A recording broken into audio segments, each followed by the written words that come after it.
Panginoon, hinihiling ko po na pagpalain ninyo ang taong nanonood at nakikinig ngayon. Pagkalooban niyo po siya ng mabuting kalusugan. Bigyang tugon ang kanyang mga panalangin ayon sa inyong kalooban. Loobin niyo po na magkaroon ng agarang solusyon ang problemang kanyang kinakaharap, lalo na ang problemang pinansyal at problema sa kanyang karelasyon at mga kaibigan.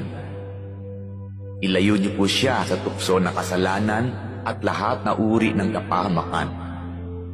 Panatilihin niyo po sa kanyang puso ang pagkakaroon ng malasakit at pagmamahal sa kapwa, katulad ng kanyang pagmamahal sa inyo na aming iisang Diyos. Ito ay aking hinihiling sa pangalan ni Jesus. Amen. Panginoon,